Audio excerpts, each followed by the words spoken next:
Isang malakas na palakpak po para sa ating Panginoon. Hallelujah. Sa pong ito ay atin na pong papakinggan ang salita ng ating Panginoon. At hindi po natin nakasama si Pastor Nisley dahil meron po silang reunion ng kanila pong pamilya diyan po sa Tumana at siya po ang kinuha nilang speaker sa kanila pong reunion na magkakapamilya. Kaya sa mga susunod na Sunday ay atin po siyang makakasama. Sa hapon po ito ay muli po natin buksan ang salita ng ating Panginoon na matatagpuan po sa aklat ni John, chapter 13, verses 34 to 35. Babasahin ko po sa New International Version. Ang sabi po dito, "A new command I give you, love one another as I have loved you. So you must love one another. By this everyone will know that you are my disciples if you love one another." Pagpalain ng Panginoon ng kanyang masalita na ating pong nabasa. Noong linggo po ay ating pong tinalakay ang isa sa mga uri ng pag-ibig bilang isang mananampalataya. Tinalakay po natin yung vertical relationship. Yung vertical na relationship, ito po yung ating relasyon sa Panginoon. Na ito yung tinatawag na pagmamahal natin sa Diyos. At kung mahal natin ang Panginoon, kinakailangan maging prioridad ang Diyos sa ating buhay, sa lahat ng bagay, sa lahat ng pagkakataon. Ngayon naman po ay tatalakayin natin ang tinatawag na horizontal relationship. Yung vertical, straight na pataas, itong horizontal naman, straight na pahada. So kung titingnan po natin, it speaks about the cross of Jesus Christ.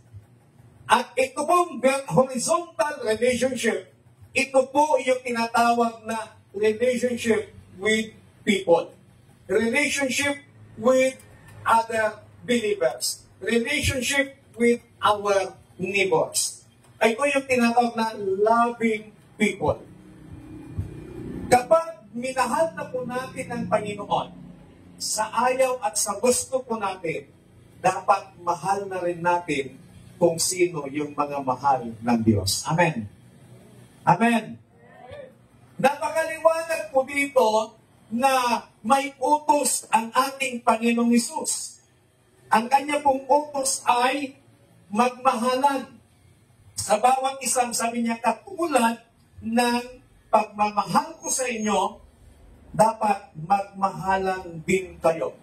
So this love for one another is a love that extends to all persons without exception. Our neighbors, our friends, and even our enemies. Itong sinasabi ni Jesus dito sa kanyang mga disciples na klase ng pagmamahal ay ito yung pagmamahal na walang pinipili. Walang iniit sa puwera. Lahat dapat mahalin. At ang sabi pa dito, maging ang iyong kaaway dapat natin mahalin. But ang tanong is, how to show our loves for our neighbors? Papaano natin maipakita, maipadama ang pagmamahal natin sa ating kapwa? Number one, love others without partiality. Ibig sabihin, yung pagmamahal natin ay walang pinipili. Walang favoritism. Mayroon pong warning sa atin si Santiago sa James chapter 2 verse 1. My brothers and sisters, believers in our glorious Lord Jesus Christ must not show favoritism. Kapag tayo tayo po ay nagmamahal, hindi lang dapat mahalin mo kung sino yung magandang damit, kung sino yung may malaking naibibigay sa prize, may naibibigay sa church, kung sino yung nakakatulong sa church, yung mahirap, kung nalagit sa puwera, hindi pinapansin sa tabi. Yun po ang warning sa atin ni Santiago. Kaya pag minahal po natin, especially our kapwa, our mga members, huwag natin ipakita na meron tayong pinipili. May mga simbahan, may mga ilang grupo kasi na kapag mayaman yung nagsimba, po, grabe po. Dito ka po, ate, upo ka dito. Pero pag mahirap yung nagsimba, hindi man lang pinapansin, hindi man lang biniwelcome. Pero pag alam niyang may kaya, alam nilang mayaman, grabe po yung pag-entertain. Pero ang sinasabi ng Biblia, na winawangningan tayo ni Santiago, dapat pantay-pantay. May dumating man na mayaman, may dumating man na mahirap, ang sabi ng banal na kasulatan, pantay-pantay ang pagtrato, pagmamahal natin sa kanila. Amen? Amen. Palagpagan natin ang Panginoon. Ano pong sabi sa James chapter 2, basahin ko po. Verse 1. My brothers and sisters, believers in our glorious Lord Jesus Christ, must not show favoritism. Suppose a man comes into your meeting wearing a gold ring and fine clothes, and a poor man in filthy old clothes also come in. If you show special attention to the man wearing fine clothes and say, "There's a good seat for you," but see to the poor man, you stand there or sit on the floor by your feet. Have you not discriminated among yourselves and become judges with everyone's? Binalaan na tayo, binalaan na ni Santiago ang lahat ng mga mananampalataya na tayo na magkakapatid sa loob ng simbahan, sa loob ng iglesia, na maging pantay ang ating pagpapakitang pagmamahal sa ating mga kapatid, kung paano natin wini-welcome, kung paano mo i-welcome, entertain yung magandang pananamit, kung paano mo i-welcome, entertain yung may kaya, ganun din yung pag-entertain, pag-welcome mo sa taong hindi magagarang manamit, sa taong mahirap. Ang sabi ng Biblia, dapat pantay-pantay ang pagtingin, ang pagtrato natin sa kanila. Amen. Doon natin na ipapakita yung ating pagmamahal. At hindi lamang basta-basta pagmamahal, yung love and respect. Nare-respeto mo siya as tao. Hindi mo siya nire-respeto because sa kanyang status ng buhay, pero nire-respeto mo siya bilang isang tao na nilikha din ng Panginoon. Tandaan po natin, nung tayo po ay makasalanan, minahal din tayo ng Panginoon.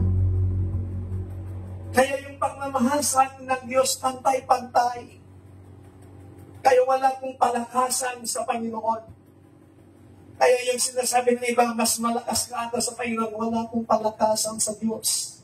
Depende na lang sa pananampalataya at pananalangin mo at pakikipag-ugnayan mo sa Panginoon.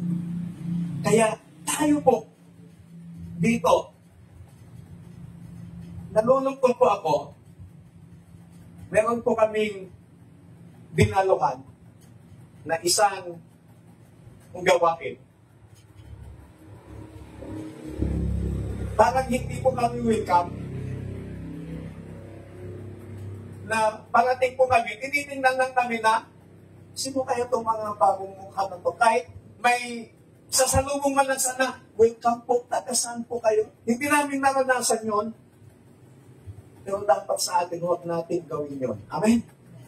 Amen? Kahit sino po. Kasi ang gawain ng Panginoon, ang place of worship, ang church, everybody's welcome. Wala kang dapat binabawalan na pumasok dyan. Kapag nakita mo yung pag-ugali ng tao, huwag mong bawalan. Kasi ang gawain ng Panginoon, ang simbahan, ang church, ang place of worship, parang hospital yan. Na maaaring magpa-check up ang mga may sakit. Ganyan din po ang church, ang place of worship. Anybody can come in sa loob ng place of worship upang sa ganon ay makasama din sila sa pagsamba at pag-worship sa ating Panginoon. Wala kang dapat pagbabawalan. Anyone is welcome. Yun ang sinasabi ng banal na kasulatan. Love others without partiality. Pangalawa, love others without judgment. Mahalin natin ang ating kapwa na walang halong panghuhusga. Lahat po tayo ay may kanya-kanyang kahinaan. Lahat po tayo ay may kanya-kanyang pagkukulang. Lahat po tayo ay may kanya-kanyang pagkakamali. Iba-iba lamang ng status yung ating mga kahinaan. Pero ang lahat ng yun, in the sight of God, lahat po yun ay pagkukulang sa harapan ng Panginoon. Kaya kapag minahal mo ang iyong kapatid sa Panginoon, kapag minahal mo ang iyong kapatid sa pananampalataya, kapag minahal mo ang iyong kapwa, mahalin mo siya ng walang panghuhusga. Ano pong sabi ng Bible in the book of Matthew chapter 7? Judge not that you may not be judged. Huwag kayong humusga upang hindi kayo mahusgahan. So napakahirap yung manghusga ka ng ibang tao na later on, yung panghuhusga mo sa tao, ikaw din ang pakitaan ng mga ganong bagay. Yun po ang napakahirap. Meron pong isang babae sa Biblia in the book of John, chapter 8. Ito po yung kwento ng buhay ni Mary Magdalene. Si Maria Magdalena, ang kanya pong trabaho ay babaeng mababa ang lipad. Sa mga termino po natin ngayon, siya po ay isang pukpok. Sorry for the word, pero para mas lalo natin maunawaan. At sa batas ng Israelita, ang sino man mahulihan na kapalit-palit is ng partner sa buhay, ito po is stone to death. Nakop in the act nila ngayon, si Maria Magdalena, alam naman po natin yung buhay ng mga babaeng mababang lipad. Nagbibinta sila ng panandaliang aliw. Kaya nakop in the act nila itong si Maria Magdalena at ang sinabi nila, dinala nila ito kay Jesus. At ang sabi ng mga tao kay Jesus, ang babaeng ito ay nahuli namin sa akto na siya ay nakikiapid, nakikipagtanik sa hindi niya asawa. Kinakailangan batuhin hanggang mamatay. Ano pong sinagot ni Jesus? Hiyumuko si Jesus at sumulat sa lupa. At sinabi niya, kung sino ang wala kasalanan, siya ang unang bumato. At katapos tumalikod si Jesus. Mga ilang segundo, ang sabi ni Jesus, sinaktan ka ba nila? Sabi ni Maria, hindi ko. Kaya sabi ni Jesus, umuwi ka na at huwag na magkasalang muli. Ang mga tao ito, hinusgahan nila si Maria, but si Jesus, hindi niya hinusgahan. Ang babae ito, sinabi ni Jesus, umuwi ka na at huwag na magkasalang muli. Napakahirap kasi sa mga panahon natin ngayon, ang dami hong mga mapanghusga. Pag nakitaan ka ng pagkakamali, nakitaan ka ng pagkukulang, huhusgahan ka na nila at sasabihin, hindi ka karapat dapat. But si Jesus, yung babaeng napok in the act, na gumagawa ng kasalanan, binigyan niya ng pagkakataon at hindi niya hinayaan ng mga tao ay saktan nila si Maria sa panahon na si Maria ay isang makasalanan. Bakit umalis ang mga tao? Bakit di nila pinato si Maria? Sapagkat yung sabi ni Jesus, kung sinong walang kasalanan, siya yung unang bumato. Ibig sabihin, hindi nila binako si Maria, isa lang ang ibig sabihin nun. Even yung mga taong nag-aakusa, even yung mga taong nanghuhusga sa kanya, may mga kasalanan din. Kaya hindi nila nagawang saktan si Maria Magdalena. Kaya mga kapatid, sa atin po bilang isang mananampalataya, bilang mga anak ng Diyos, bilang mga tagasunod ng ating Panginoong Hesus, iwasan po natin at alisin yung tinatawag na naghuhusgahan sa bawat isa. Ang sabi ng salita ng Panginoon, magmahalan tayo sa bawat isa. Palakpakan natin ang Diyos. Pangalawa na dapat natin gawin, pray and bless your enemy. Sino pong may kaaway dito? Sino may nangaaway sa'yo? Wala kang kaaway. Sino may nangaaway sa'yo? Ito po yung mahirap, yung mahalin ang kaaway. But ano pong sabi ng ating Panginoon in the book of Matthew chapter 5, verses 43 up to 47? Nais ko pong basahin sa New International Version. You have heard that it was said, love your neighbors and hate your enemy. But I tell you, love your enemies and pray for those who persecute you, that you may be children of your Father in heaven.